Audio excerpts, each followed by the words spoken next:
Hey guys, before we get started with the evening tonight, just want to let everybody know that sometimes we're out here talking pop culture, movies, having some fun. Sometimes we talk a little bit about sports, but tonight we're here for one thing and one thing only: Jacksonville, the community, Duval. I saw Wallace Shawn die. Wallace Shawn is dead.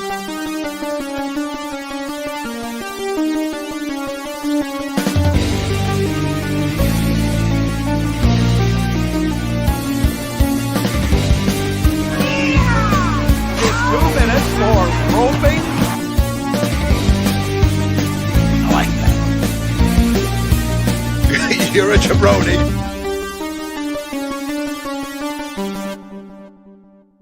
Go ahead. All right, ladies and gentlemen, it's Wednesday night. It's What the Show. We had 2 live viewers during that cold open, and guess what? One of them left. I love that. That live viewer was me because I knew I was going to be here. It's fine. Okay. That makes it better.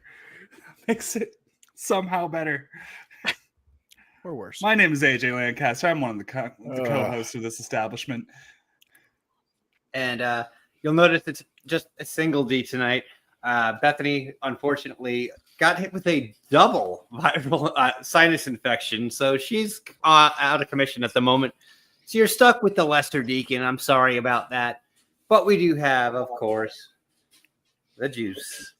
The Juice, who is not Dr. Juice today. Today I need a doctor. But I am very much looking forward to, once we're done with the show, to curling up in my chair and watching a couple episodes of Cobra Kai before I go to bed. I was going to say, I actually hear that Britain has some great doctors. There's multiple of them if you're looking into it. So, if you're looking for something like that, you could probably just turn on, I think it's HBO Max. They've got at least some help for you. Okay. Yeah, and with that advice there, one of my absolute favorite people on the planet, who blessed to have gotten to know over the years. Y'all don't know how genuine of a person our guest is tonight. This is absolutely one of my favorite people in the community, and we're going to go go a little back and forth with the timeline, today. And I want to bring a couple things up with Mr. PJ Campbell, the legend. You stop that, number one, because I can't live up to any of that as much as I appreciate it. But I'm really happy to be here because it's been a long time since I've gotten to sit down and do this. I don't do this stuff that much anymore unless I'm doing stuff with Paul. I kind of, our show ended.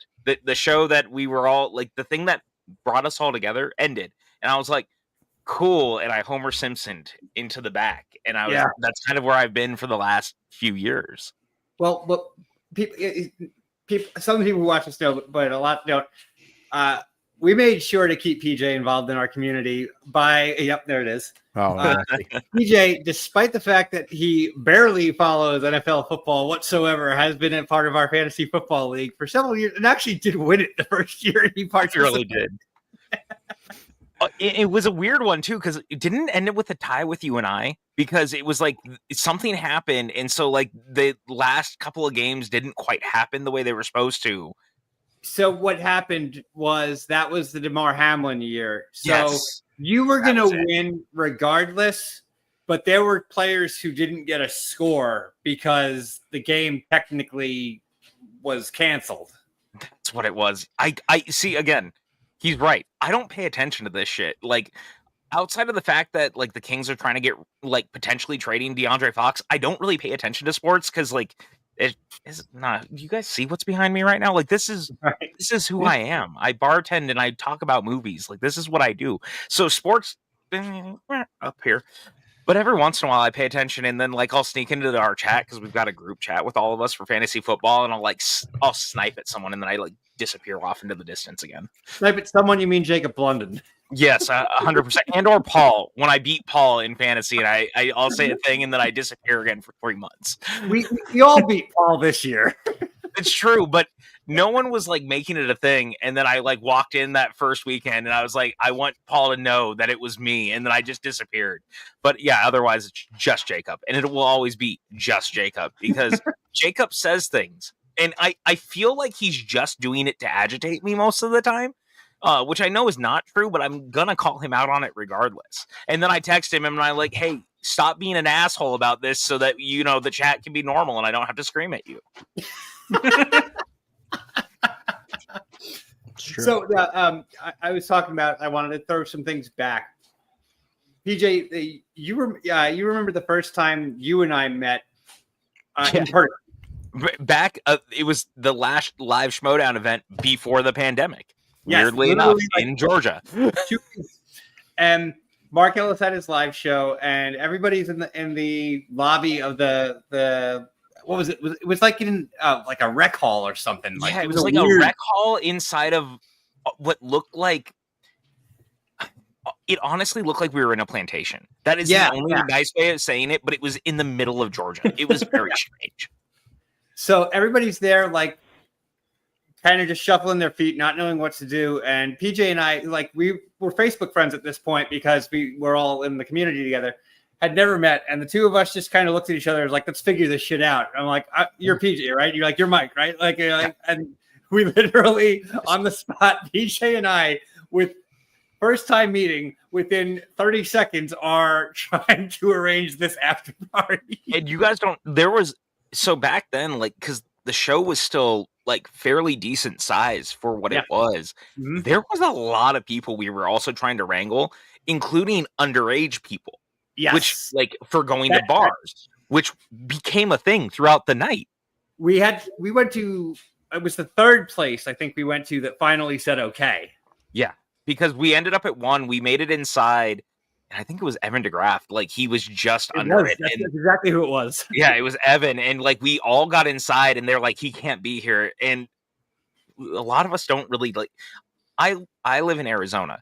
You can have a child sit at the bar with you, like, if you really wanted to. So the fact that they were like, nah, he can't even come in, and he was, like, just a couple of weeks away from 21 was so weird.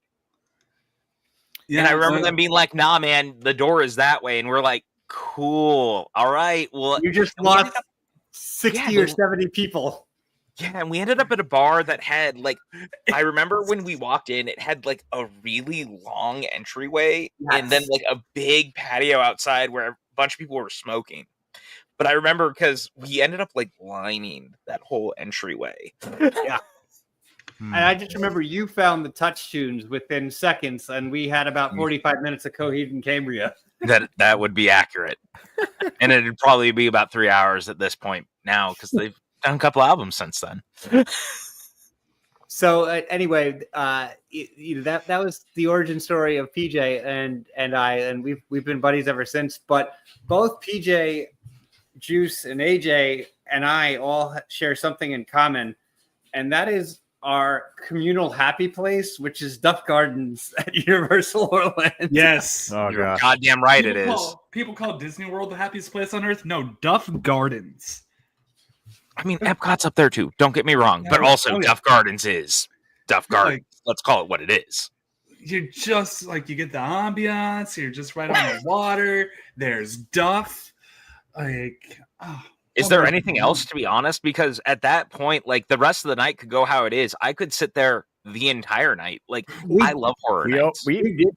You got, you two. I left for a little bit, but you two pretty much did that. Tried it like we treat it like a pub, and we close it out.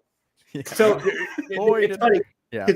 AJ, Juice, and I did that, but PJ and I one night after Max bought PJ a ticket and Express, PJ and I sat there for 4 fucking hours. Oh, we sure did. Hilarious. I still have pictures of us all hanging out over there too. Like, I just makes me happy. I look back at that, and that was so long ago. But I think that was like the first time we all started hanging out, like, as the restrictions were lifting, and so we were all like, we're all going to Florida for horror nights. So we all met up to do it. And it was so much fun, but we ended up being there for a while, and I felt so bad because I know Maxwell was like, we bought tickets to do all this stuff, and I was like, yeah, but there's beer, and it's Duff beer. And it's the only night that I was able to meet up. Yeah. And for everybody in the chat who hasn't been to a theme park, I'm going to let you know, we are still all paying that off on our credit cards to this day.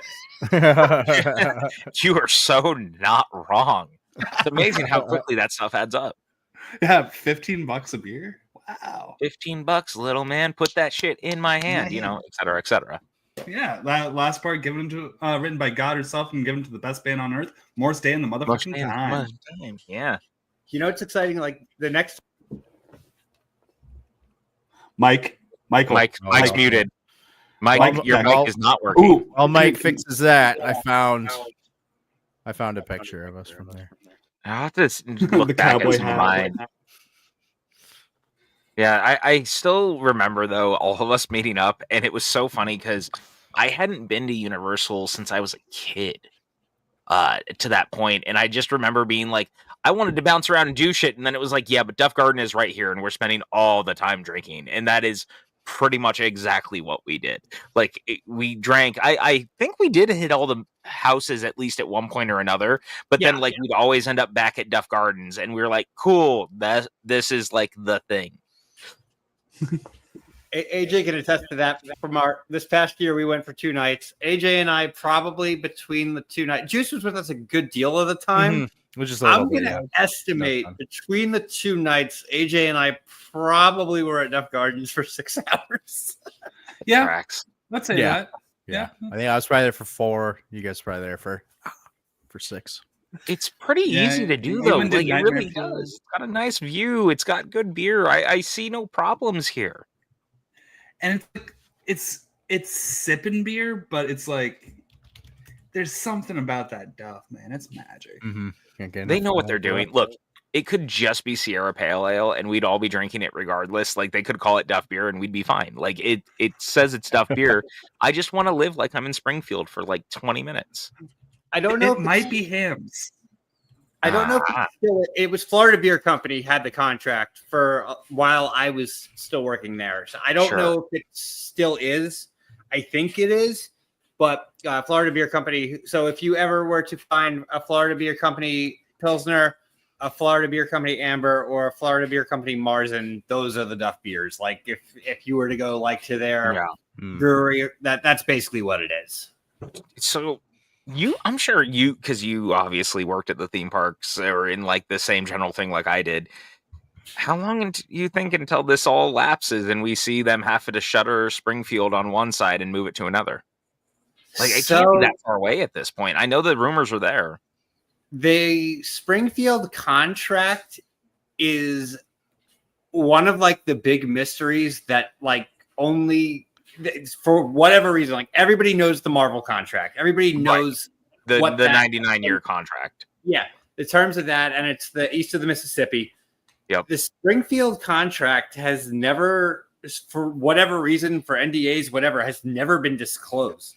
Now, I've certainly heard rumblings, but none of it has ever come to fruition. I mean, those rumblings go back. I worked at Universal Studios from 2015 until early 2023, and I want to say like 2018 or so, like was when those rumors really started to kick in. Well, and I think it was like in the last 3 months, it's really started to pick up steam, and it's amplified in a way that like even I was starting to see more of it because I haven't worked at the theme parks in a long time, but even I was starting to see stuff where people were like, that contract ends like soon, and Disney might even pull a trigger to like get it sooner rather than later at this point. Like, they're kind of leaving the Marvel thing as it is because they're really not trying to fight it, but like the Simpsons they could do something with. But I also kind of I'd miss it at Universal if I'm being honest. The big thing with the Simpsons is not even the land itself, because they could do like the theming of that land to almost anything with the way it's laid out and the way the ride is. Like if they were to keep the same structure, they could do that to anything. It's a merchandise juggernaut, and the beer. Like I'm relatively certain that, with the exception of Harry Potter, they make the most money off the Simpsons brand inside the park. Well, yeah, because you got the beer, you got the merchandise, and then there's 3 to 4 restaurants just within that little like spot where you can get food. 7. Jesus, yeah, you're making a lot. Plus, they're selling donuts. Like then you look at the one in Hollywood. It very similarly has at least 2 restaurants. It's got the Quickie Mart. Like you're selling all sorts of stuff, and you know that Disney wants in on that. So of course they're going to try to move that over to their theme park. But the other thing is like right now, especially in Florida, they're already doing Cars Land. They're already doing Villains Land. They're already doing the South America stuff. Like they're doing Zootopia. I can't even imagine where Simpsons fits into any of that. Like I'd rather just fucking take the bullet for a little bit, man. Let Universal keep it for a little longer. And they can't project their revenue as Universal's revenue with it, because like the Simpsons stuff at Universal has the rustic charm to it. Like Disney does Simpsons in the theme parks. Guess what? They're doing new Simpsons. That's true. Yeah. They're going to want to do like the stuff based off the current stuff. Where, you know, if you go to Universal and you see the sizzle reels that are at either Moe's or Duff Gardens or even in the queue for the Simpsons ride, there's nothing, if I'm not mistaken, past season 14 in any of that clip packages. And I mean, what? So you've got people who have passed away since then. You've got people who have retired from the show since then. Yep. I mean, I guess Disney could theoretically pony up and actually get Harry Shearer if they really wanted to, since that's the one thing Universal is missing in all of the ride and stuff. But even then, at least his characters exist, so you don't really think about it. Like he may not talk, but like you see his characters. They're there. So like you're playing with fire a little bit. And you know, I'm of the impression that most Simpsons is still good. Like I think it's overblown by a lot of people who have nostalgia for the first 14 seasons. And look, I'm old enough that like I was young when it was still like new and airing. So do I think the writing's gone downhill? Sure. But I also think it's actually rebounded in the last year and a half, because now the people who are writing for the show are the people who grew up when we were young. And so they're now writing on the show. And so the show is starting to like boomerang back to more of the writing of the original. Like the whole season opener this year was beyond brilliant because they finally did a series finale. I watched the one episode I watched. Yes, the one episode I actually watched. Yeah, and like all seasons kind of been that way. And so you're starting to see that like boomerang effect of like, oh, hey, people who loved like that version of The Simpsons are now involved in it on this end. So they're all kind of coming together and it's actually working. And that's great because it's going to give it a longevity that I never thought it was going to have. I mean, obviously it's going to have it, but still. I'm encouraged to actually give it a shot for the first time in a few years, because like I've seen 2 episodes in the last 5 years. Sure. One, I was just like, I'm gonna go ahead and throw on an episode of The Simpsons that's live tonight, and it aired against Sunday Night Football, so it's difficult at this point. You know, it's literally going against the biggest ratings juggernaut on TV at this point. So, but and like Fox knows that, yeah. The episodes I tried, one I was just like the one I just like jumped in. It's like, oh, now Billie Eilish moved to Springfield and she's Lisa's best friend. This is, and then the other one was the Planet of the Bass guy, which they made a big deal about him being on the show. And I think Planet of the Bass is one of the funniest bits like in the past few years. They made it a boomer episode about tipping being bad. Yeah, like it was very good. Was he actually the Planet of the Bass character, or just that guy? He was the Planet of the Bass character. Oh, he was. DJ Crazy Times. Was that stuff good at least? There was maybe 2 good bits. But clips of that. Yeah, I don't know. You're mentioning this stuff about. I'll give it a shot. You revitalized me. I think this season in particular is like the best jumping on point if you haven't watched it in a while, just because you can definitely see the people who have been like, cool, now it's our turn.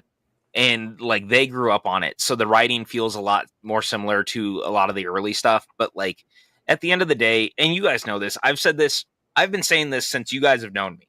I think nostalgia is such an overblown factor on a lot of how whether it's Star Wars, whether it's Star Trek, like I think like, yeah, you can say that new Star Trek is bad or new Star Wars is bad because you just don't like it. Like, cool, fine. But I think a lot of people, the Indiana Jones sequels are a perfect example. And those will be the hills I die on forever of like, those movies are great.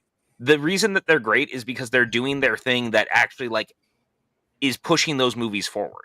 And a lot of people are like, but they're not the things that I love.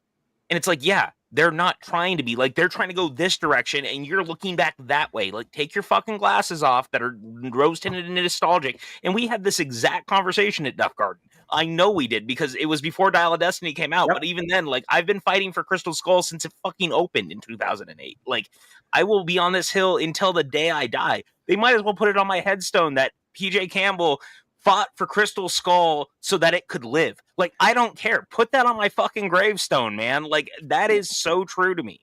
Well, PJ, you and I are about the same age. I had not watched an Indiana Jones movie from start to finish until Crystal Skull came out. And guess what? I thought it was really good. See? You get it. But you're the prime example of that, AJ, because you watched it not having like everyone else's like baggage with it. And that's exactly what I'm saying. And it's the same shit with Dial of Destiny. You see people doing it in the last year because they're like, oh man, Dial of Destiny, here's another one. I fucking saw people on Reddit recently who were like, it looks like a Disney movie. What the fuck do you mean it looks like a Disney movie? It looks like a movie. Like, it just looks like a movie. Fucking relax. Like, I don't understand. So all of you with your nostalgia, like rose-tinted glasses, take them, shove them up your ass, and just take shit for what it is instead of being mad about it. Like, Rise of Skywalker is kind of a mess, but you know what? It's also kind of a love letter to The Last Crusade, so fuck you. I'm going to watch it. Is there lightsabers and people fighting with them? Cool, man. Like, I'm a simple man. It's fine.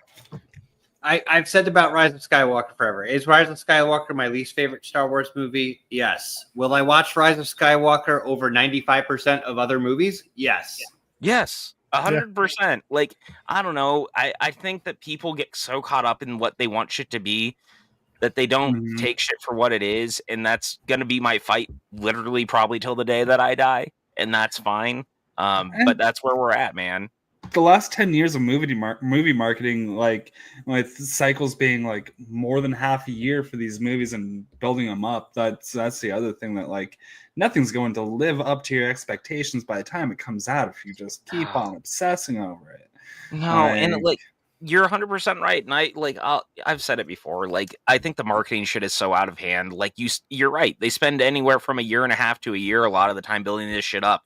I think it's so much better when we got trailers like 4 months in advance. I thought Bad Boys Ride or Die was one of the smartest versions of that in a long time. Like, Sony sat on it. They didn't advertise. Yeah, they didn't advertise it until we 4 months. Questioning if it was coming out.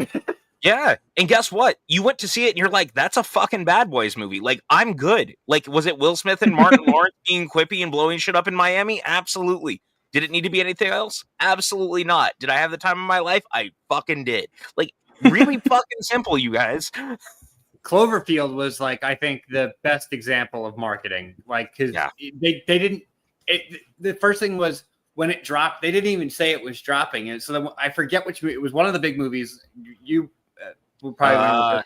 Well, it was Super Bowl first. The first teaser was during the middle of the Super Bowl, and nobody knew what it was because they kept that close to the chest, and all of a sudden you had something that you're like, what the fuck is that? And people are like, what the fuck is that? And they're Googling, and all of a sudden you had a better form of viral marketing.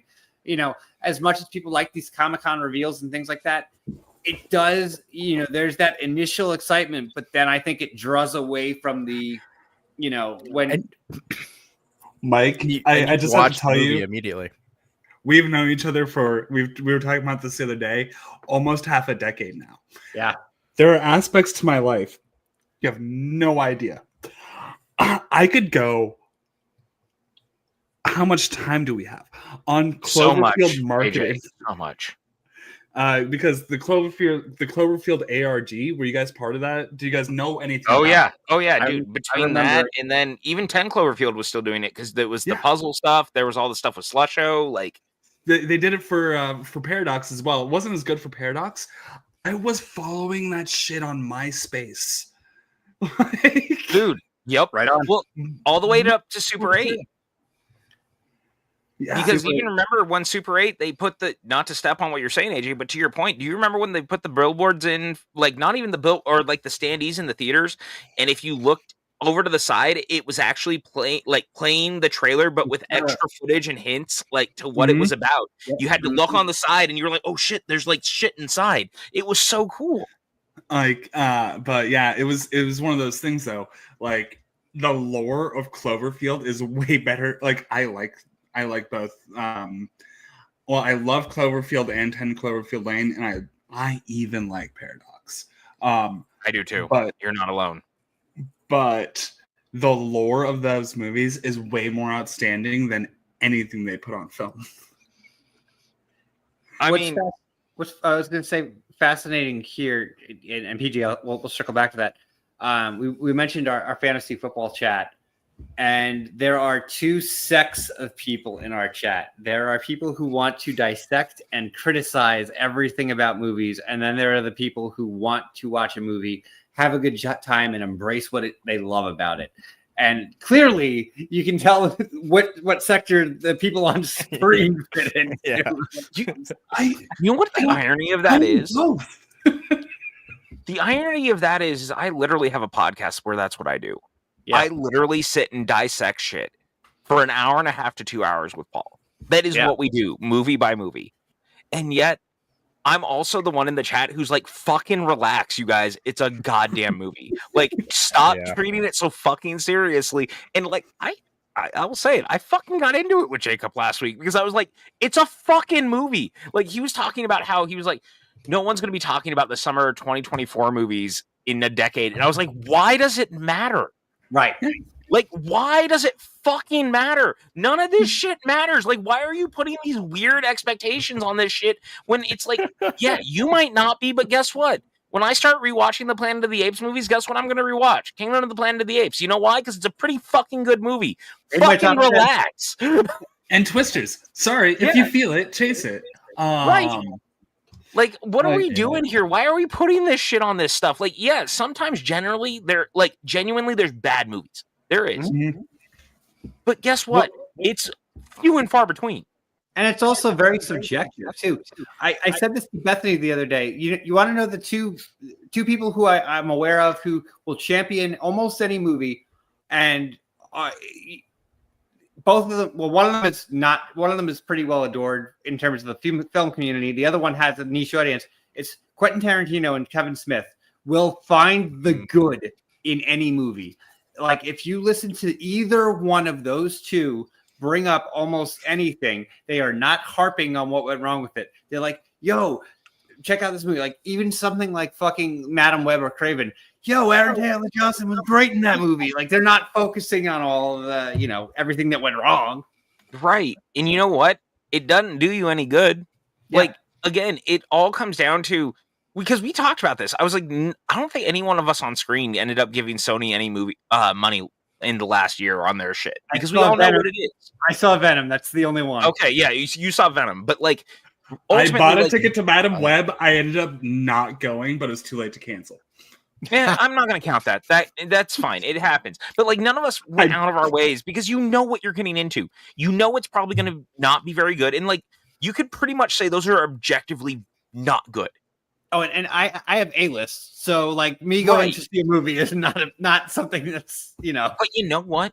Tom Hardy's fucking good in all those movies. Yes. So there's that. Like, Tom Hardy gives it his all in every one of those movies. And Dakota Johnson fucking deserves an Oscar just for the marketing campaign that went around Madam Web. So like, there's that. Real quick. See, PJ, I had to mention something. Tom Hardy reminded me. So I've been meaning to ask you about this. Can we get like a Schmodown slice? AJ, for you, anything, just ask. So it's prestige actors doing like a silly little voice in a movie. Absolutely. Now, hear me out. It's not all Robert Pattinson. It's just Robert Pattinson and Tom Hardy. And Viggo Mortensen. Okay, yeah, you know what? Yeah. I can get on board with that. That sounds great. Okay. Yeah, I think I can get that past Christian pretty easily, actually. All right. Hey, Christian, we're gonna bring you on stage. Could you imagine? No, dude. It's honestly, can I say the thing that bums me out the most about the Schmodown ending was that last season, I feel like we really found a really cool like groove with what was going on, and I loved the mystery slice shit. I loved that Paul and I had figured that. I love that. Yes, 100%. That was nice. Such a game. I'm not gonna say how I got this. Oh, sorry. Go, Jim. Oh, I was just gonna say I never ended up watching the last season of Schmodown. I There's watched some wild work. everything from the beginning, like even when it was coming out, I was watching season 1 and 2, and then everything, and then obviously everything with Jacob and Gucci verse and all that. But I just couldn't. Like when I knew it was over, I was like, I can't get myself attached to this and have it be done.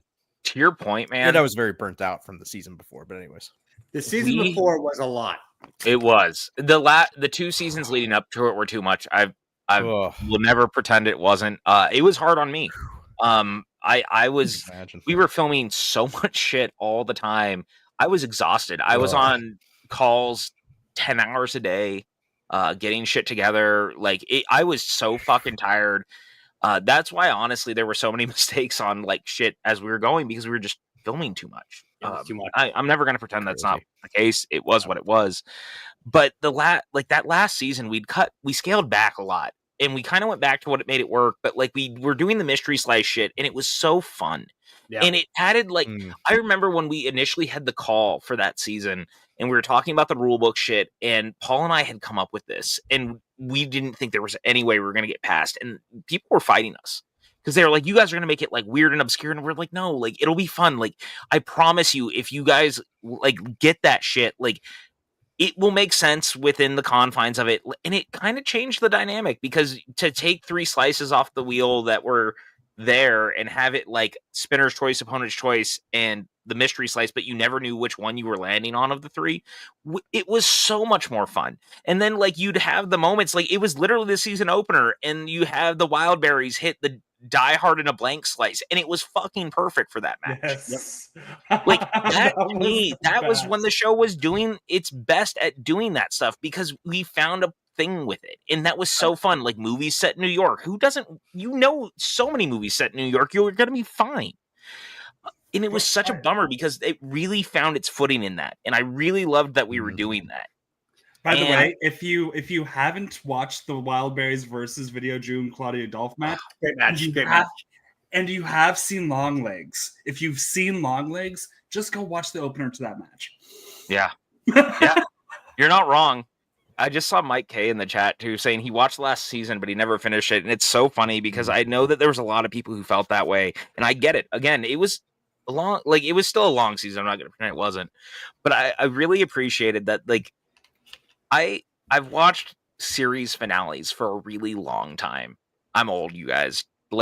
I'm old. We've all watched series finales and hoping that a show that you like ends in some capacity in a fun way. And I'll never forget because, God, we knew that the show was over for so long and we had to pretend it wasn't. And it was just the world's longest fucking funeral procession. So by the time you guys all saw it when it aired, we had known, we had taped it, we knew all this shit, and we had to keep pretending it it wasn't happening. It was but Paul and I fucking threw everything into that for that last episode. And so the fact that we would do callbacks to other matches, we put a Remember the Titans question in every match in the last episode.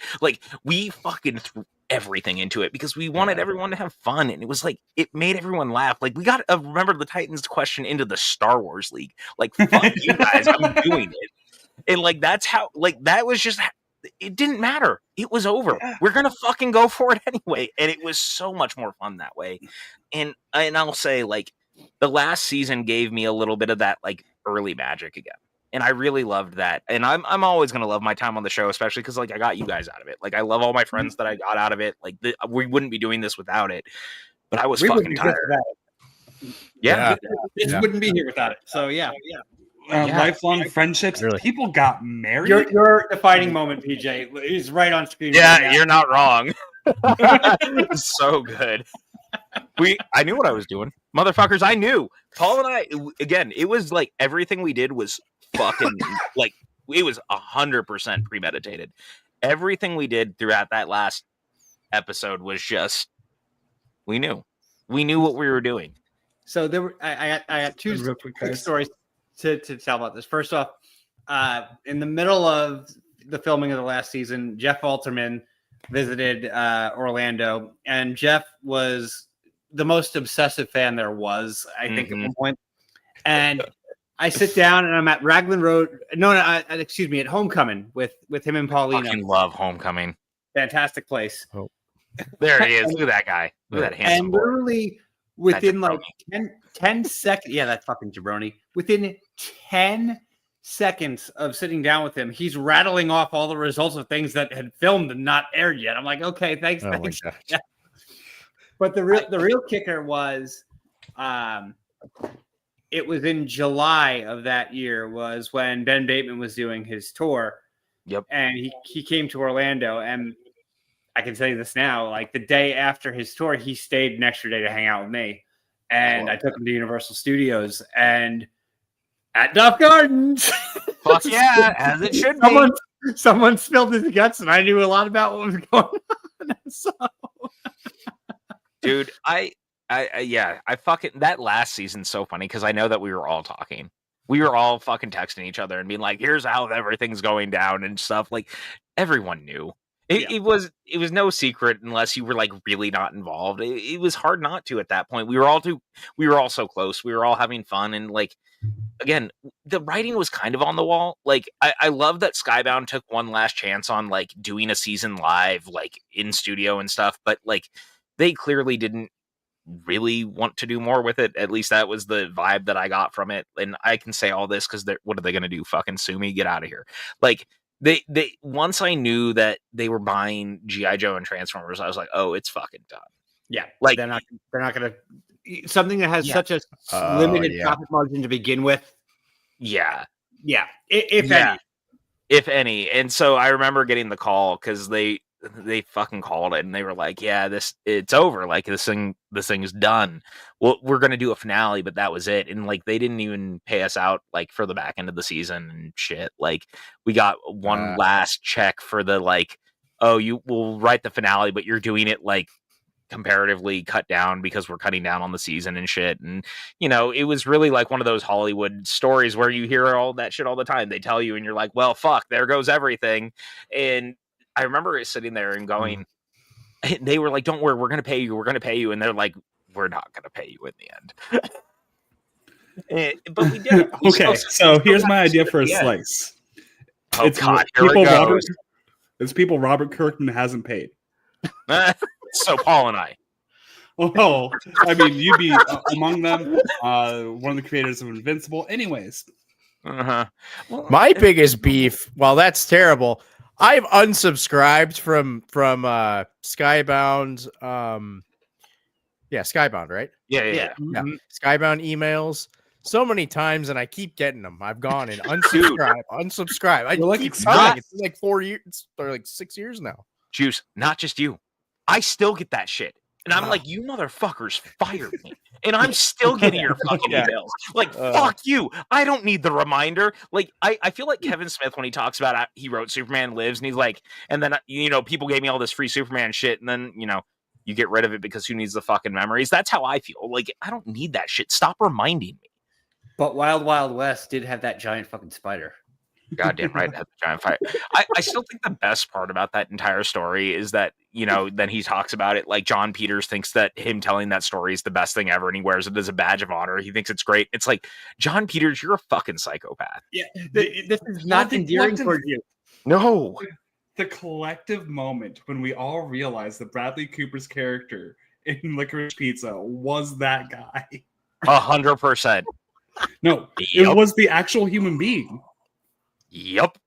Yeah. And he looks just like him too, like down to the hair and shit. Like it's pretty much the perfectly coiffed hair. It's exactly as Kevin Smith described it. It's amazing.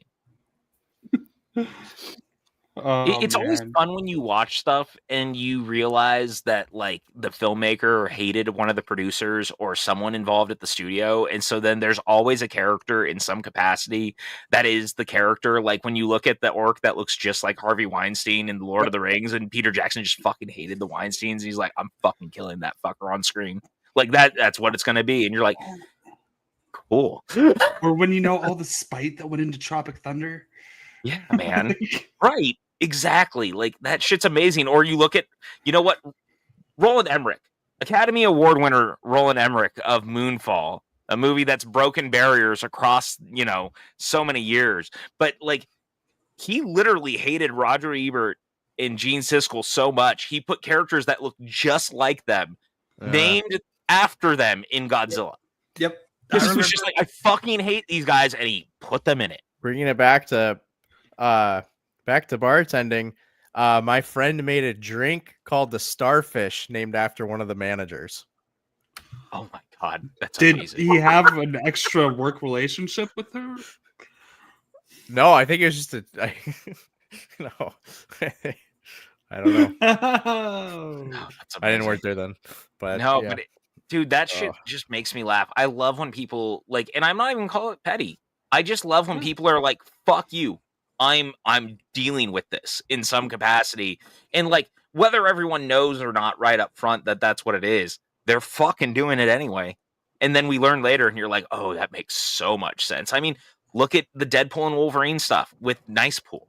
Yep. Like, yeah, clearly, like a lot of that is Canadian jokes. Don't get me wrong, but like in the aftermath of all this shit about the movie that Blake Lively was in, it's all way worse than you realize, and you're like, "Oh, but it also fucking tracks." Yep.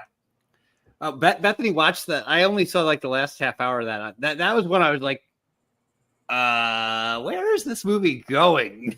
Yeah. The tail end of that one. That's one of those. Apparently, there's a sequel book, and you go, "What the fuck, man? Like, how is there a sequel to something like that?" Because It says it ends with us.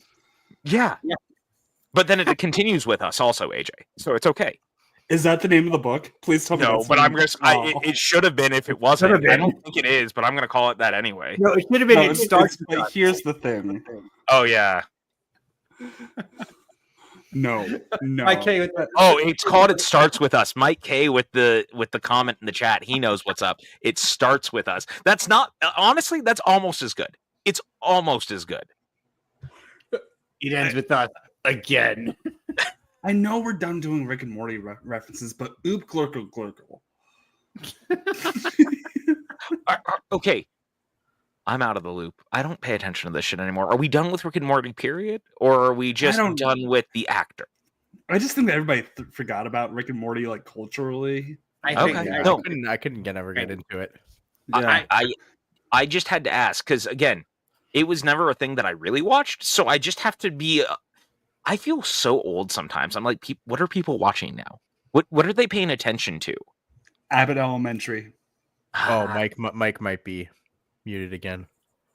I think so. I think so. I think is he trying to talk to us? He's trying to talk to us. again. It's fine. Mike will come in with a witty banter in a little bit, I'm sure. But it's There we one of go. those. Yeah. Speaking of movies that I liked in 2024. Anyways, we don't the have to talk Family about Guy that. movie. There's not a Family Guy No. movie since the Stewie Griffin movie. Roadhouse. Oh, Roadhouse. Okay. We don't have to talk about Roadhouse. I haven't seen it yet. I forgot Hmm. that it existed until we literally just brought it up. It's delightful. Is it? Okay. I mean, Doug Liman directed that, right? Yeah.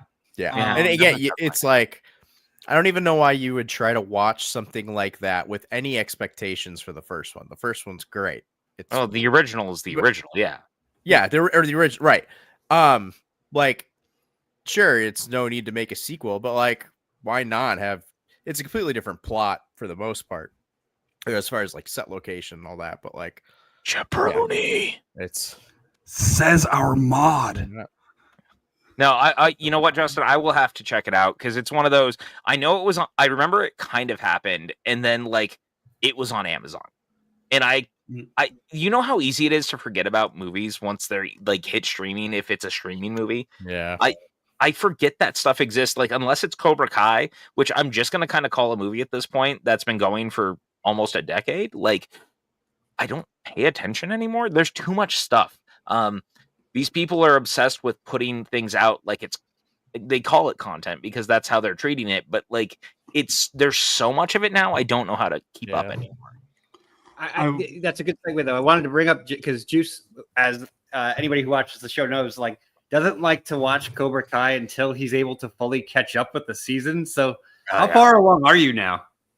I've been going pretty. I was obviously grinding 2024 movies up until we did our show, which was on like the 15th, 2 weeks ago. So pretty much since then, I think I just watched episode 4 or 5 of season 4. Okay, yesterday. so I went from pretty close. and I've seen 4 and 5. I just like to rewatch the whole thing, and I knew I was going to do that, so I didn't bother with anything from 6 yet. So I haven't seen anything from 6, but I've seen all the way through 5, and just doing a 6 doing a dropped rewatch. into like right before It's 3 Valentine's, parts. correct? Yeah, it's right before, and I gotta say, I fucking hate Netflix so much. This model release is garbage. It's fucking terrible. But that said, I hate it so much, but I gotta give credit where credit's due. And I'm not gonna say what happens, Juice, because I want you to enjoy it as it is. Sure. The cliffhanger, if you're watching it, is so good that it honestly, I can kind of give it a pass, because the cliffhanger of the second half is great. The cliffhanger at the end of the first half is not. Like, it's kind of exactly what you're anticipating. That's what I heard, The second one is not. Yeah. Okay. The second one is almost how I think it would end. Like, once again, we're not going any further into this, Juice. But I can say with full honesty, I have no idea what they're going to do next. Same. And I'll say this. Yeah, I'm with you. And credit where credit's due. Now that it's out there and they've put out the trailer for Karate Kid Legacy, or Legends. Oh, yeah. They very clearly end it. We don't know. They don't spoil it. But, even watching that trailer, I still don't know how this ends. Yeah. Which I think is a credit to the marketing, where it's like, oh shit, because it does pick up after, that's all we know, but I don't know how or why. And I love that. And that is a great trailer, by the way. Like, I can't believe I'm sitting here saying that I'm excited for a new Karate Kid film. And even more so, I'm stoked for Jackie Chan, because I feel like he willed this into existence, because he's been wanting to do another one for so long. So I have a theory. See what you think about this. There is a book bound by human flesh. Yes. For whatever reason, that Ralph Macchio has to read, and he screws it up, and he winds up sucked into a vortex, and that's how he winds up there. Man, I love this. Full send it to the internet, as Johnny Lawrence would say. And it's so funny you say that, because they've actually used that every time they go back to Army of Darkness and Evil Dead. My favorite thing is, in any one of the comics now, they've done versions of they go back to that moment when he reads it in Evil Dead 2, and then it splinters off, and it's like, oh, we get Army of Darkness, or now we go down this other path where other things happen, or now we go down this other path where other things happen, and they keep going back to it, and they keep multiversing that stuff. Yeah, they use it as a Marvel Comics, literally they go into Marvel Comics with it. Yeah, it's awesome. It's amazing. And so I've been video gaming a lot lately. I have time on my hands, and I had stopped gaming altogether. And lately I've been gaming a lot, and I finally played Terminator Resistance. If you guys have not played it, it came out a couple of years ago, and it's a direct sequel to T2 set during the future war. But the coolest thing about it is, by the time it's over, it makes every one of the Terminator sequels canon in some capacity. Because their whole thing is that every time they send someone back, because spoiler alert for the end, you're watching the future war, and they're trying to send the Terminator back so that they can do the thing where it gets to T2. But depending on your actions in the game, timelines will change. And so your ending of the game can always be different. And in the game, it even tells you that depending on your actions, we don't know what we're sending the Terminators back to. So the timelines could be changing, and we don't know. And so it kind of just makes Terminator choose your own adventure. So you could be like, cool, man, I like T1, T2, and T3, and that can be your trilogy. Or you can like T1, T2, and Salvation, and that can be your trilogy or whatever. And it just kind of canonizes everything in a whatever way. And you're just like, cool, man. That's what it is. I dig that. I dig that a lot. Too. It's kind of fun. It's kind of nice. You have whatever version of it you want. It's kind of why I like Halloween.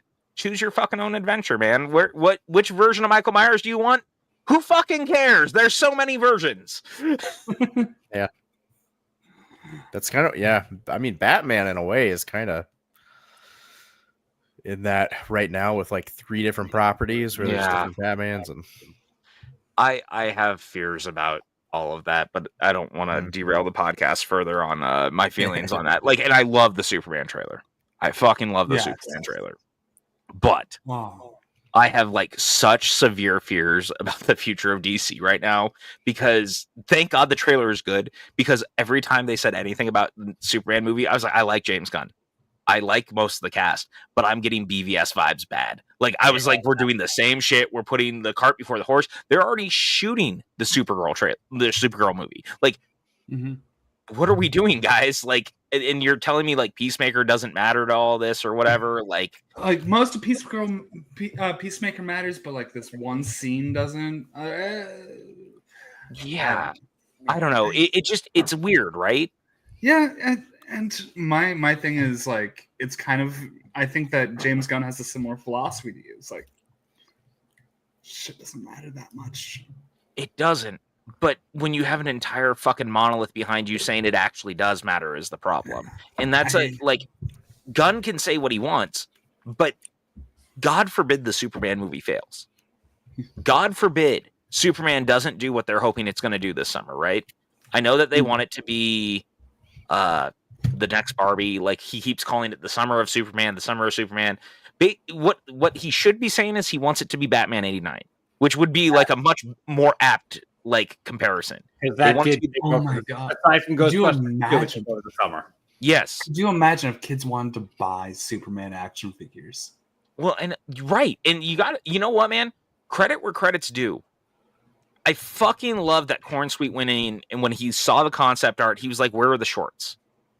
And he was, and they were like, what do you mean? The shorts are dumb. And he was like, yeah, but Superman's like this powerful fucking god. And if he's not wearing the shorts, he's scaring kids. But if he's wearing the shorts and it looks like he's got underwear on the outside, it's going to disarm them, which means that it's actually like a thing that's going to make them kind of look at him like, oh, he's human. It's kind of goofy. And they can kind of get behind that. And I fucking love that. Like, that's such a great observation. And so they went back and they're like, yep, fucking put the shorts on him. And that gives me hope. And that shot in the trailer. And I was talking about this the other night because I do movie nights down here at my house with a couple of people that I know from the bar, and I never tell them what we're watching. We call it secret cinema, and I put trailers before it, and it's a whole thing. But we were talking about this because this conversation came up, and I was like, the thing that I need from this movie, and it was the thing that I don't think any of these movies have done, even the Donner one, and I love the Donner movie, like the original Donner movie. Right.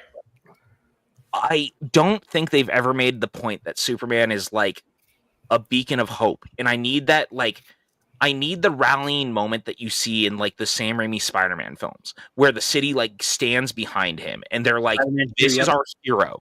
This is our guy. Like, it doesn't matter. Like, Lex is trying to turn us against you, but we love this guy and we're going to stand behind him. And there's that shot in the trailer where the kid is in the middle of the war and he grabs that pole and it's like that little Superman symbol he's made and he's just going Superman, and he puts it up and I get teary-eyed. I'm getting chills thinking about it because it's a great moment. I literally cry every time I think about it. Right? Like, yeah. Like, it's great. And that's what we need. And Gunn gets that. So please, man, please be good, because I want everyone to know, like, I've loved Superman since I was a kid. And I get so tired of hearing people talk about Superman like he's some boring character, because he's not. Like, there's so much you can do with him, but just make it good. Yeah, I agree. Like, I'm admittedly one of the people who, like, if I were to like break down like who my favorite superhero characters are, I don't know that Superman makes my top 10. Sure, but if it's done right, it's a different situation, you know. Right. And you mentioned Batman 89. Like, to this day, that's in my top 10 favorite movies, period, because of what that movie meant to me when it came out. And, you know, I understand that it might not have that impact on somebody watching it for the first time in 2025. But when that came out, that was something so different so special, so unique, and it took the character to a depth that, like, on the screen we'd never seen before. Because we'd had a couple of serials from the 40s and the Adam West one to that point. Like, that's a very different thing, dude. Like, you finally got a Batman that looked like Batman, right? In some capacity. Like, it's Tim Burton's Batman, don't get me wrong, but it's Batman. Like, that was Batman, and you know what? Credit where credit's due. The one good thing about Flash is how good Keaton is back in that role. It's a real fucking shame that that's where he was wasted, because, like, I actually think there's a world where if you had done, like, The Dark Knight Returns with Keaton in the role, like, it could have even worked. in this new version, you could have made it work. But I want Batman. I want what was it? The Legacy sequel animated show. Yeah, Batman Beyond. I want a Batman Beyond. Well, and we had the chance. Like, I don't know. Maybe you know what it is? It's just fucking PTSD.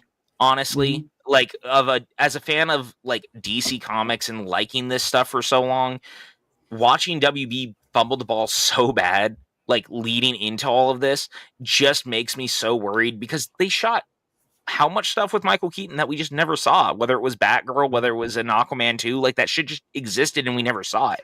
So, like, all that shit was out there and we didn't get it. But what if he's gone full Adam West and what if he's gone full Adam West and he just dresses up in the costume sometimes? Fuck it, dude. Sign me up. I'll watch that shit. Like, no, like, as a person, he just dresses up in the costume sometimes, and, like, they just filmed it. I mean, that'd be fine too. I'd watch that more than almost any of the other stuff they've done. And Mike, to your point about Batman 89, because in the same boat, I've always loved that movie. I was born the year after it came out, but I grew up watching it. Like, my dad loved that movie, so we would watch it all the time. I had the VHS. I watched it all the time. They did a sequel to it recently as a book called Batman Resurrection. Have you read it yet? I have not. That's on my agenda. Dude, it is excellent. So it's a bridge book between Batman 89 and Batman Returns. They're doing two of them, and it's set in that, like, 3-year period. Dude, that first one is so good. And I love that Clayface is the villain, and it's like a Tim Burton version of Clayface that even in your head while you're reading it, you're like, oh my God, it almost sucks that it didn't happen this way, because it just feels right. And the book, like, I'll just say it, like, other than the prologue, like, the first chapter starts and you're just reading it, and it's like all these characters that you already know, and you're like, oh my God, like, it just feels right. And you're reading it, and Joshua Jackson Miller, I believe, is the guy's name who wrote it. And he just gets it.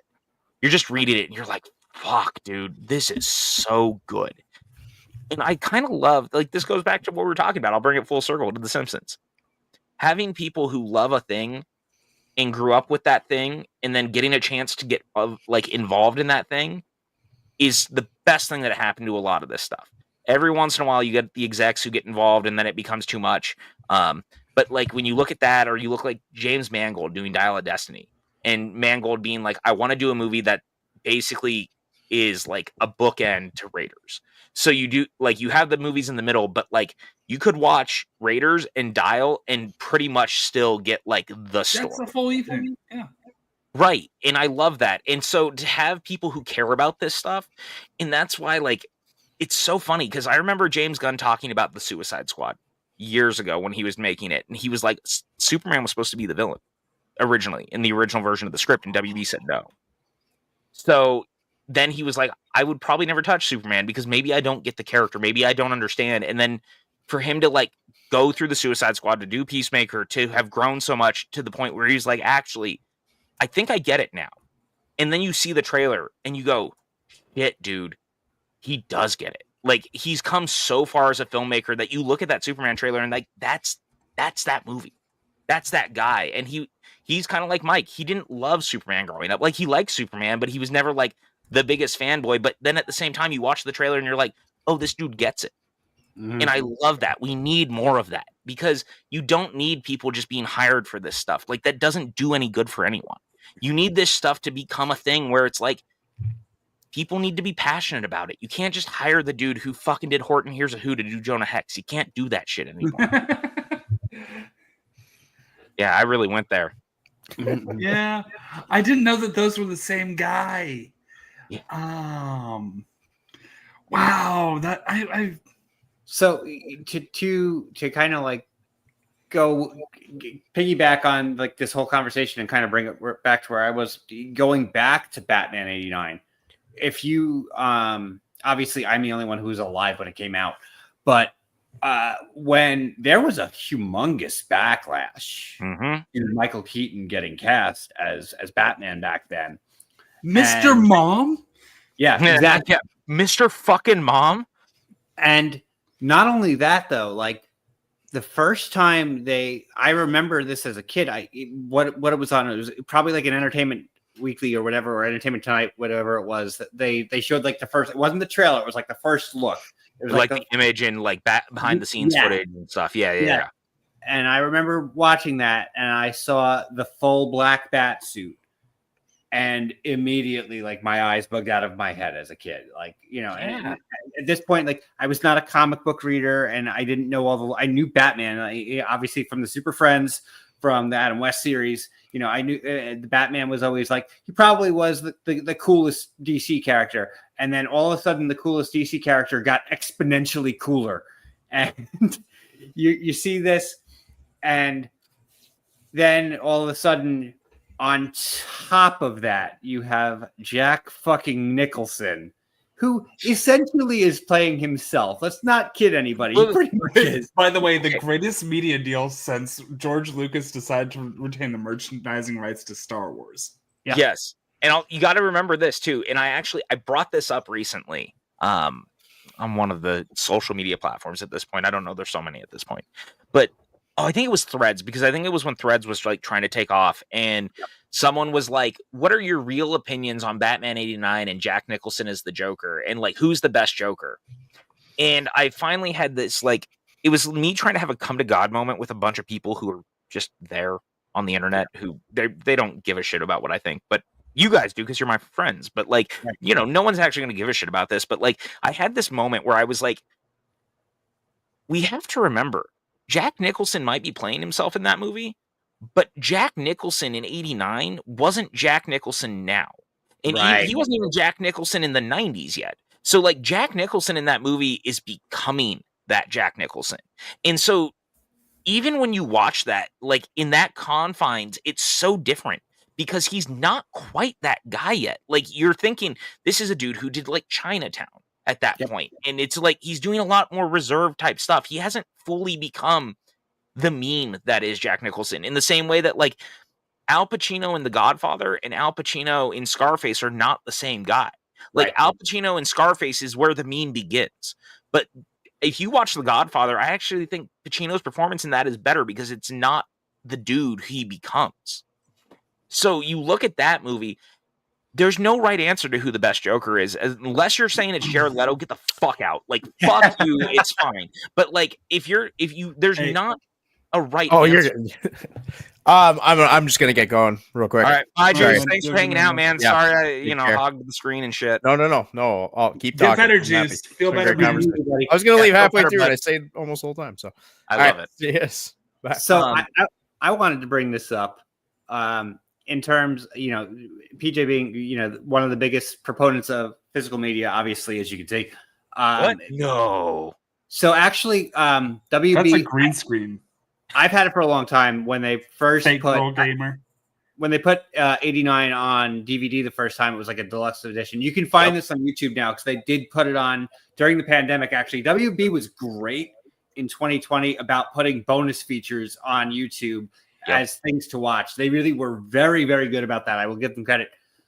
The behind the scenes footage, especially of the pre-production of Batman 89, is absolutely fascinating. If you have never seen it, that's among my favorite DVD bonus feature content, because not only it goes way back, first off, to the concept of Batman on film and how they got to the point where they got the rights to make the movie, but the whole facet of casting Nicholson, the whole facet of casting Keaton, how Burton came into it. All of that is done in detail. And these are done almost episodically. It's not just like one, like a 3-hour documentary or something like that. They're broken up, if I'm not mistaken, into 4 or 5 parts. I think it's 4 parts. Yeah, it's like 4 or 5 parts that are And like they're 10 about to 15 25 minutes each. I was gonna say like 15, 20 minutes each, I think. Yeah. And so they're easy to digest. Like you don't have to like commit yourself to sitting down for 3 hours the way some documentaries are. And it's fascinating to see because they don't hold back on what we're talking about here, about the Nicholson of it, about the Keaton of it. And like, especially Burton. Burton does not have a fucking censor on his mouth when he talks about Batman. Well, and it's so interesting too, because you're right, he doesn't, and it's honestly why I'm going to stump this real quick. But if you've never seen The Death of Superman Lives What Happens, the John Schnepp documentary about Superman Lives, which never happened, Burton's equally as like very open and very opinionated about his version of the Superman movie that never happened. I look, man, say what you will about Burton's career over the last decade. God knows I have. Like, I do not think Burton of the last decade is nearly as good as Burton of the 90s. But no, again, that's my nostalgia. Those are my rose-tinted glasses, right? Like that it goes back to all the shit we were talking about earlier. Like, that's kind of how it is. But the dude knows movies. The dude knows what he's talking about, and he doesn't hold back. And I've always appreciated that.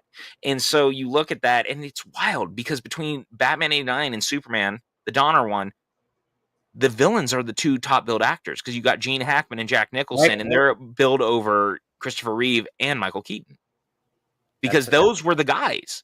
And it's funny because, honestly, credit where credit's due, Iron Man took that and ran with it because Downey Jr., when he was cast, was not a name. Yep. Like we knew who he was, but like no one was taking a chance on him. Terrence Howard was a much bigger actor. Gwyneth Paltrow was a much bigger actress. Jeff Bridges is a much bigger actor. And here we are. Yeah. And now Downey is what, top 3 paid in Hollywood at this point? At this point, he might be the top 1 once the new Avengers movies are done. Mm-hmm. Talk about being worried for a franchise.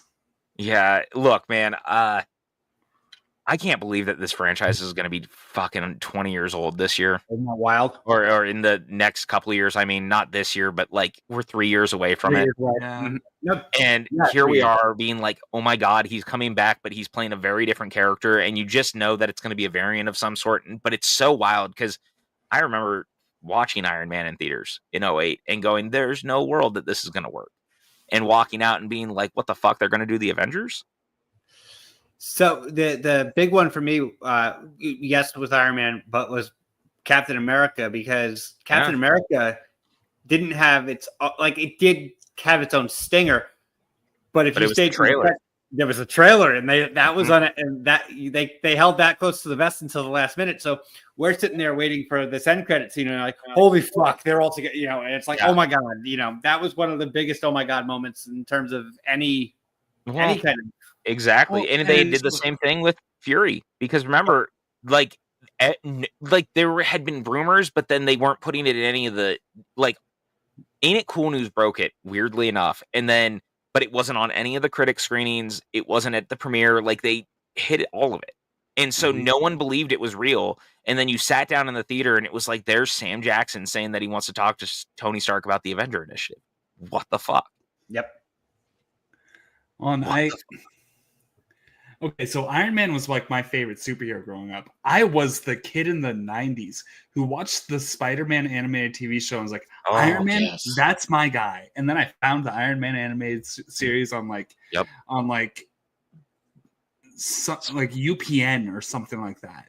And like it was I was an Iron Man guy, and I watched the first movie. I was like, didn't live up to my hype. I get everybody else likes it. And I didn't watch any of the other MCU stuff until Captain America. And I went with my girlfriend at the time, and we watched it as a goof. It's like we have a Tuesday off together. Let's see a $5 movie and laugh at it. I loved Captain America. Still one of the best MCU movies.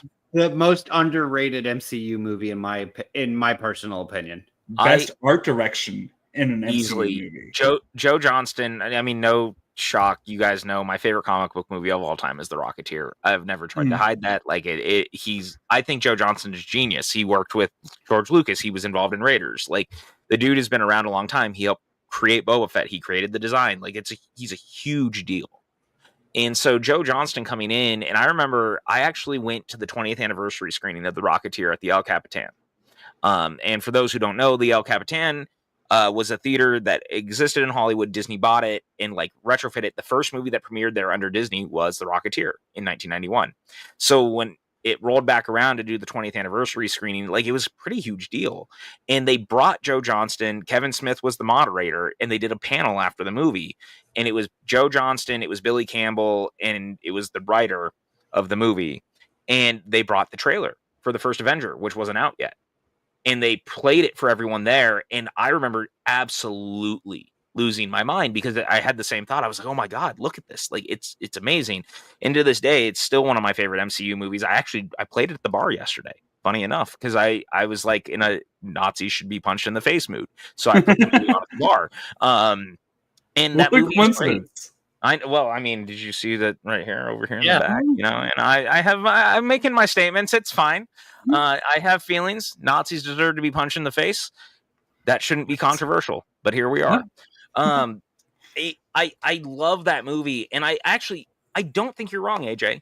I get why people love Iron Man. It is my least favorite of the 3 Iron Man movies, and it might be my least favorite of the Phase 1 movies. And so do you like Iron Man 3 as much as me? Iron Man 3 is my favorite of the Iron Man movies, and it might be I think it's top 5 MCU. Wow. Yes, sir. So yes. Like I know this sounds weird, but like the longer the MCU is gone, I think most of the movies got better with time. Age of Ultron is better than the original Avengers, very similarly. People love the original Avengers. I do. I get it. We were all there the first night it happened. But Age of Ultron feels like a real movie. I love the Avengers. But the look and the feel of it has aged that movie terribly compared to Age of Ultron. And I actually like the character interactions in Age of Ultron. I think it pushes the characters in different directions. It's still kind of a mess, but like it's a better movie. It's more fun to watch. It's aged better. And yeah, not every sequel is better, but like you go from First Avenger, you get Winter Soldier, you get Civil War. Like these movies actually push the characters, and it almost seems unfair, right? Because every one of these movies is doing something so drastically different than the ones before it. Like Iron Man 2 and Iron Man couldn't be, they're worlds apart comparatively. And then you get to Iron Man 3 and it's even more worlds apart from where we started. And yet each one of them is doing its own thing that is equally as awesome. And I know it's so easy to shit on Iron Man 2, but like there's some great shit in that movie, including Justin Hammer. What a great character. Like what a great villain. No argument. Right. So like you have all these things that fit and work, and people are like so weird about the MCU, but it's like you can't almost compare them anymore because they're all doing very different things. Like they've got characters, you know, and yeah, it might have the title, but like Civil War might as well be an Avengers movie. Well, and I would say that like people used to say it's the movie series as a TV show. I would say it's more a movie series as a network at this point. Mm-hmm. You know, like I can go in, I can miss things, I can jump back in. I have not seen everything in the MCU at this point. You know, like I definitely have, and I own most of it. Yeah, I've seen all the movies. Yeah, I think the only thing I haven't seen at this point, to your point, AJ, I didn't finish Secret Invasion. I thought it was fucking terrible. I made it like 2.5 episodes, and it's bad. It's real bad. It's pretty bad. But it puts a good button at the end. Does it? Okay, I will finish it. I need to watch that, and I need to watch Echo. And I guess now at this point, it means I need. So Defenders was so bad that I never finished any of the Netflix stuff. So I never saw Daredevil season 3. I never saw Jessica Jones season 3. I never saw Luke Cage season 2, and I never saw Iron Fist season 2, and I never saw Punisher season 2. I thought Defenders was that bad.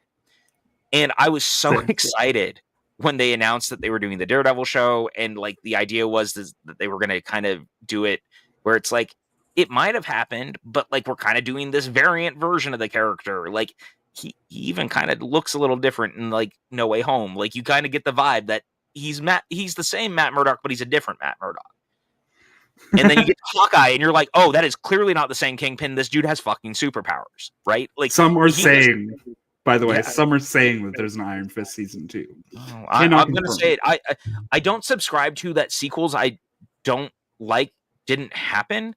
I just subscribe to, unfortunately, they happen, and I'm going to call them out for existing. That it's a much better strategy across the board. Many David are Nyhart, even I'm saying fucking it looking at did you. happen. I know. So But- I was going to bring this up to like, so of all of the MCU properties, like if you had to narrow it down to like, let's say 3, Yeah, like yeah. without having to absolutely pinpoint. Like if somebody said, let's go watch PJ, what do you want to watch right now? What would be the 3? First Avenger, Guardians of the Galaxy, Good choice. and I'm really thinking about it because I'm trying to think of it too, and it sounds weird. It's hard because you want to show them all the different facets of what it can be. But I also know that like you almost need to show them like certain things versus others. I'm gonna go with Black Panther because I think Black Panther is very important, very iconic. I think it's got an all-time great comic book performance. The late great Chadwick Boseman is just remarkable in that movie. Great score. Ryan Coogler, obviously, like that's a great movie.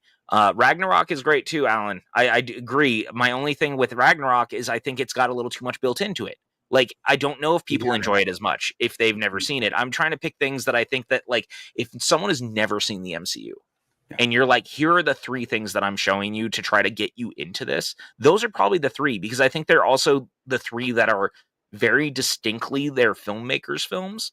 In the same way that I could probably say the same thing about Iron Man 3, but Iron Man 3 is so directly dealing with the fallout of the Avengers that it doesn't quite stand on its own. But like Black Panther very much stands on its own. Guardians of the Galaxy very much stands on its own, and First Avenger definitely stands on its own. And I was going to say, like, Guardians is probably in my one of my 3 answers. I actually am going to go with Winter Soldier. I think Winter Soldier is that is possibly the one. It sticks out on its own, maybe more so than any other movie in the entire MCU. Like, you know, you have you have to have a little bit of the backstory of Cap and Bucky, but it's not. You can go into that movie without. If you had never seen the first movie, you could still go into that movie and still get something out of it. That you're 100% right, and I think it's. I hate to say it this way, and it's going to sound backhanded, but I also kind of mean it.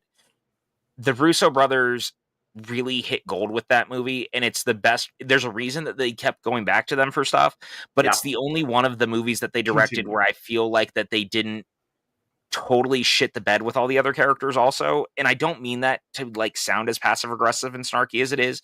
I really love their Avengers movies. I do. I think they're super fun. Endgame makes me cry every time I watch it. Infinity War is my favorite Marvel movie. Yeah. So. But I would also be lying if I didn't think that they also cut corners with a lot of the characters. And look, granted, there's how many characters in those movies? I'm not going to pretend otherwise. Absurd. Right. But you're cutting corners at that point. And Winter Soldier is the best version of that. And I think Civil War does a pretty good job. And that's pretty telling in a good way because that movie also manages to introduce Spider-Man and Black Panther into the MCU. 2 of the most important characters. Yep. And they did it in a way that like doesn't insult your intelligence. Like Spider-Man is already Spider-Man. You didn't have to go into the origin story. And Black Panther is done in such a way that you get a sense of who he is, that it still allowed them to kind of pull back a little bit when the Black Panther movie came back to give a little bit more about the story of the Black Panther and why he's Black Panther, you know, why the mantle of the Black Panther is as important as it is. 100%. But they kind of threw him into the things, and within whatever it is, maybe a minute and a half of him being on the screen, you're fully invested. Yep. And like that was why it works so well. And again, you nailed it with the Spider-Man thing, right? The moment you see Queens come across the screen, you know what's about to happen. Yeah. You like if you've been a Marvel fan for a long enough time, like you didn't even have to see the trailers. If you were lucky enough to never have seen the trailers and you went into that movie and Queens popped up, you immediately know what's about to happen. And the moment he walks in, man, holy shit. Like I just, boy, It hits, it works. Melissa Tomei is such perfect casting. Downey Jr.'s chemistry with Tom Holland is off the charts. They nail it. Well, and I didn't watch Civil War in theaters because after watching BVS in theaters, I was like, I need a break from superhero shit. Sorry. All right, I'm going to say it. I'm fucking doing it. Jacob, you're so full of shit. I'm so tired of hearing this stuff. This whole the Marvel universe shit that it's all bad now, and you don't come into the chat knowing you're gonna do this shit with me. Come on, man. The state of the MCU now, most of it's still pretty good. Like the reason the state of it is because Disney wanted a bunch of TV shows. It has nothing to do with Chadwick. Like the Chadwick stuff sure didn't help. I'm not gonna pretend it didn't, but it's because of the TV shows. Get it together, man. I was gonna be Jesus. sentimental and say, the first time I heard Spider-Man's voice, I was like, "Oh fuck, they got it right." Yeah, sorry, AJ. I didn't want to step on your point. Right.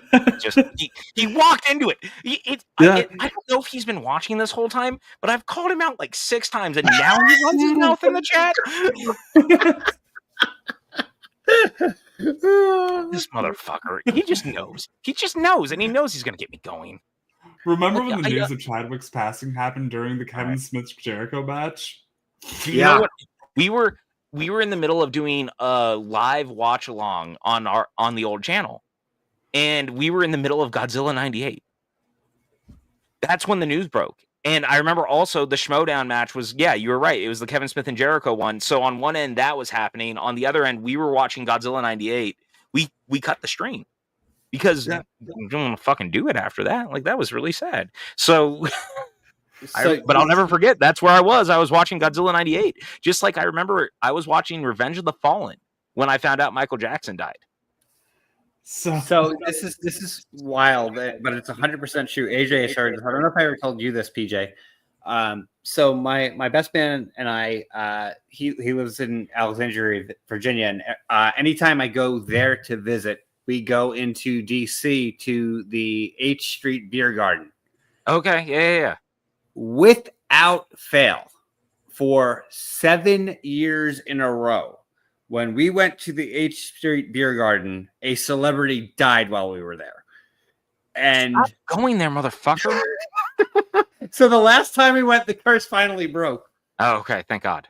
But if I say some of the names, you're gonna get really, really, really, really, really mad at me. No, I'm not, because I'm already mad enough at Jacob because he's saying more stupid shit in the chat. So it's fine. I don't blame you. The very first one was Robin Williams. That sucks. You know what I got out of TMNT, the like really bad one, like with Knoxville. Yeah, that was bad. So, Kenny Baker, R2D2, he passed away. Robin Leach, which was not, that one didn't hit us as hard. Chadwick Boseman, 100% happened when we went there. Who was the other one? Fuck. Wasn't Tom Petty one of them? No. Leonard Nimoy. Leonard Nimoy died. That sucks. Yeah, like all those people. The day that I met, that my buddy Kyle and I went to the beer garden in DC, every time without fail, somebody passed away. That's fucking wild. I'm glad it broke the last time you went, man. That sucks though. Like, imagine just going in and being like, okay, so who's gonna die today? You're not allowed to go there until after Harrison Ford has passed. That's all I'm saying. Yeah, absolutely. Bethany would preemptively yell at me. She's like, "Don't you dare go there today." And I'm gonna call this out again, not to fucking backtrack. Jacob's full of shit that there's only one main character in the MCU before all this shit. There's how many movies featuring single characters in all these phases? Yeah, I guess you could argue, that Tony Stark is the lead because he dies by the time you get to Endgame. But I'm not gonna pretend that Thor doesn't have his own movie, or Cap doesn't have his own movie, or Ant-Man doesn't have their own movie. Like, fucking A, dude. Like, Cap being an old man. You hear the shit that you're saying, or see the stuff that you're typing? All you net nerds. Okay, I'm gonna call it right here, right now. Movie fights. No, I can't do that shit anymore, man. I take it too personally. Do you see how hot I get when we're just sitting on mic, just hanging out? You don't want that. You don't want that. And plus, you know what, man? Like, he finally got his green card and shit. He's finally here. Like, I don't want to have to send him back to Australia. I feel bad. Because that's what we're putting on the line. If we do the movie fights, he has to go back to Australia once I beat him, and I don't want that. Like, that just seems mean. You have to play with one of the dumbest people on the planet to movie fight. What's the fight? The finger's still up. Oh, okay. Okay, so I'm there to disrupt everything, right? I love this. I mean, you're always here. I love this. Let's do this. So we have Mike, Bethany, and Juice Judge. Hang on, I PJ, stepped out. AJ, What Jacob. happened? Fucker. Sorry, AJ. I'm not trying to ignore you and step on your shit. He just keeps coming back right as you start talking. Every single, like, without fucking, like, every time. It just keeps happening. You start talking and Jacob pops into the chat like he's a bad penny. Yeah, see, this is great. This is beautiful. I get to sidetrack you both by saying the dumbest shit imaginable, but that's what it's actually in my heart because you know me. I do. That's true. Yeah. And you're a decent and wonderful human being, unlike the Australian. Yeah, I mean, listen, I'm just My saying that Space Jam 2 is one of the great films of the past 5 years. Dude, oh man. Wow. Oh, well, apparently there was some sort of crash in Washington, D.C. That's also tragic. Jacob, What? I'm telling you right now, man. Wait, you what? don't Is that a want real it. thing? Yeah, I just saw some email about it, apparently. I don't know. I just know that, Jacob, you come in here and you run your mouth and you say stupid shit that only the same people keep saying online all the time because they think that they're so smart and so clever about hating the MCU, and it's really tired. You know what? If you don't like the Marvel stuff anymore, just stop watching. It would do you so much good. In the same way that I've told you this before. Star Wars. I know how much you don't like current day Star Wars. Sure, that's fine. You be you. You don't like Star Wars? That's fine. Guess what? Stop watching. Your life will be better. You'll probably live longer. It's going to be better for your blood pressure, your health, and mine. Because I'm tired of arguing with you. Even if you're just sitting in a chat, I'm tired of arguing with you. Okay, cool. Oh, you have? Then stop talking about it while you're at it. It's not helping you. Pretend it's not happening. It's better for everyone. A joint task force national capital region said that Black Hawk stealth jet collided into a civilian aircraft, and it was taking part in a training flight. Something tells me that they did not pass. I saw Wallace Shawn die. Wallace Shawn is dead.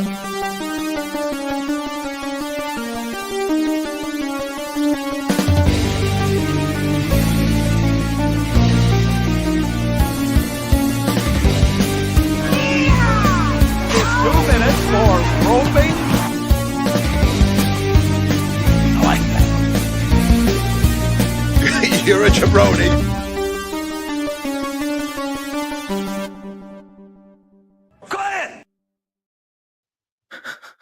As it's bleak, we were looking for like a note to end it on. I thought that was That is a good note. yeah.